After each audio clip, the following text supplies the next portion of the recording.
Hello everyone, my name is Akash. तो guys, आप सभी का स्वागत है। तो देखिए, आज के सेशन में हम लोग देखने वाले हैं कि आखिर क्राइस्ट लॉ, जो क्राइस्ट यूनिवर्सिटी है, वहाँ पे जो लॉ का प्रोग्राम है उसमें क्या क्या चीज़ें आती हैं और कितनी कितनी सीट्स अवेलेबल है। सो ऑल अबाउट जितनी कंप्लीट डिटेल जो है ना क्राइस्ट लॉ के बारे में हम लोग इस वीडियो में देखने वाले हैं। तो देखिए, जैसे कि आप लोग जानते हैं कि हमारा क्लैट एंड एलिट का एग्ज़ाम आपका दिसंबर के अराउंड है। तो दिसंबर के बाद आप ये सोच सकते हो कि क्राइस्ट का एग्ज़ाम दिसंबर के बाद आपका मार्च अप्रैल के अराउंड होने का उम्मीद होता है, और ये हर साल इसी अराउंड होता है। ठीक है, तो एक तरीके से आप इसको एज अ बैकअप प्लान भी रख सकते हो। तो एक बार हम लोग देख लेते हैं कि आखिर क्राइस्ट के एग्जाम में, क्राइस्ट का जो लॉ का एग्जाम है उसमें क्या क्या चीज़ें आती हैं और क्या क्या उससे रिलेटेड इन्फॉर्मेशन है। तो देखो, सबसे पहले तो जो क्राइस्ट यूनिवर्सिटी है वो बैंगलोर में है, और टोटल ये 2006 का एस्टैब्लिशमेंट है इसका। और ये लोग जो टोटल ये जो आपको सीट्स ऑफर करते हैं, प्रोग्राम ऑफर करते हैं, that is integrated 5 year BA LLB as well as BBA LLB program, ये आपको प्रोग्राम ऑफर करते हैं। टोटल एनुअल इनटेक इनका 700 है। That 700 annual intake it means ये आपका LLB प्लस LLM दोनों प्रोग्राम मिला करके है। अब हम जब इसके आगे बढ़ते हैं तो देखिए, नेक्स्ट जो इसके लिए क्वालिफाइंग एग्जाम होता है वो क्या होता है। क्वालिफाइंग एग्जाम का नाम हम लोग बोलते हैं कूली।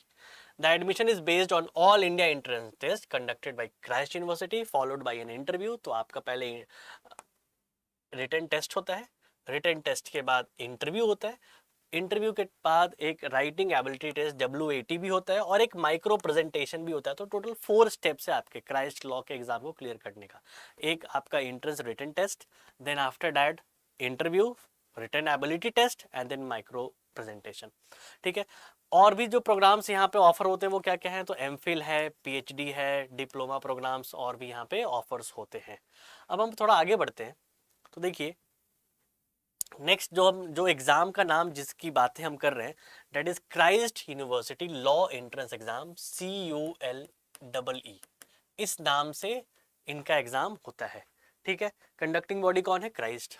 कूली इनका एग्जाम का नाम है, और इसके अंदर ये, इस एग्जाम्स के अंदर ये 300 सीट्स ऑफर करते हैं। जो कोर्सेज ऑफर कर रहे हैं इस एग्जाम के अंदर, that is BA LLB, BBA LLB and LLM। ठीक है, types undergraduate and postgraduate दोनों टाइप के प्रोग्राम्स के लिए एग्जाम्स है। जैसे आप देखिए यहाँ पे LLM ही है। ठीक है, अब यहाँ का जो एग्जाम पैटर्न है, मेनली एग्जाम का जो मोड है ऑफलाइन, और कुछ टाइम से अभी कोरोना के टाइम पे तो ऑनलाइन भी हुआ है। तो online and offline based on ये आप नोटिफिकेशन पे है। देन जो एग्जाम टाइप है डेट इज ऑब्जेक्टिव। ऑब्जेक्टिव का एग्जाम होता है, ऑब्जेक्टिव लेवल के ऑब्जेक्टिव के क्वेश्चंस होते हैं। टोटल नंबर ऑफ क्वेश्चंस जो होते हैं 120 क्वेश्चंस यहाँ पूछे जाते हैं। इंग्लिश लैंग्वेज में क्वेश्चंस हैं। 2 घंटे का एग्जाम है, जहाँ पे 1 मार्क्स हर एक क्वेश्चंस के लिए, हर एक करेक्ट क्वेश्चन के लिए होता है, and there will be negative of 0.25। ठीक है, सो टोटल मैक्सिमम मार्क्स आप यहाँ पे 120 स्कोर कर सकते हैं। ये इस एग्ज़ाम में जो क्वेश्चन का पेपर है, जो मोड है, उसके बारे में हमें मालूम चला कि that is offline and online भी होता था। कुछ 1-2 साल आपके कोरोना के टाइम पे ऑनलाइन भी हुआ है, बट देन अगेन ही they have shifted to offline. Total जब अगर इसके सिलेबस को देखें तो इसमें क्या क्या चीज़ें आती है, तो आपके पास इंग्लिश लैंग्वेज एंड कॉम्प्रिहेंशन के 20 क्वेश्चंस, 20 मार्क्स के क्वेश्चंस आते हैं। Reasoning and data analysis 30 questions, 30 marks के। General knowledge and current affairs 25 marks. Elementary maths यानी कि क्वांटिटेटिव एप्टीट्यूड, ये आपका 25 मार्क्स आता है।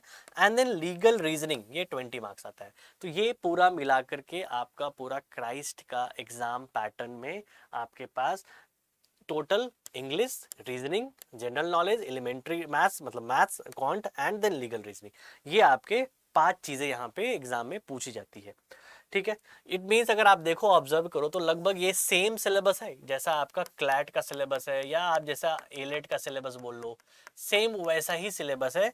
बस यही है कि यहाँ पे लीगल रीजनिंग थोड़ा सा कम है in comparison to other law entrance exams. ठीक है, इसीलिए बहुत सारे ऐसे बच्चे भी हैं जो जिनका लीगल का बैकग्राउंड नहीं है, यानी कि जिन्होंने लीगल सब्जेक्ट्स की तैयारी नहीं की होती है, वो भी इस एग्ज़ाम में बैठते हैं और वो भी अच्छा नंबर लाते हैं और वो भी क्लियर करते हैं। क्योंकि सिर्फ 20 मार्क्स ही तो ऐसा है ना जो वो लोग प्रिपेयर नहीं करके जा रहे हैं। अगर कोई ऐसा बच्चा है, तो जैसे कोई साइंस स्ट्रीम का बच्चा है, तो बहुत सारे ऐसे बच्चे हैं जो साइंस स्ट्रीम वाले भी इस एग्ज़ाम को देते हैं। ठीक है। और इनके जो लीगल भी है वो भी बहुत हाई फाई या बहुत टफ क्वेश्चंस नहीं होते, बहुत बेसिक से बहुत आसान से क्वेश्चंस होते हैं। ठीक है, इन कंपैरिजन टू क्लैट तो ये कुछ भी नहीं है इनका पेपर का लेवल। ठीक है, तो ये है आपका पूरा क्राइस्ट यूनिवर्सिटी, क्राइस्ट के बारे में पूरा डिटेल। तो जैसे ही क्राइस्ट का 2023 के लिए, 2023 के इनटेक के लिए जैसे ही इनका फॉर्म निकलेगा एंड जो भी नोटिफिकेशंस आएगी, तो हम लोग आपको सबसे पहले ट्राई करेंगे कि इस चीज़ को आप लोग तक पहुंचाएं, सो डैट कि आप इनके फॉर्म्स वगैरह सही टाइम पे फिल कर पाएँ। तो चलिए विद दिस हम लोग आज का सेशन यहीं पे ख़त्म करते हैं। तो मिलते हैं अगले सेशन में। उम्मीद है कि ये इन्फॉर्मेशन आपके बहुत काम आएगी, और apart from CLAT and AILET this can be your one of the backup. ठीक है, आप इसको बैकअप के लिए रख सकते हैं। चलिए bye everyone, have a good day, मिलते हैं अगले सेशन में, बाय।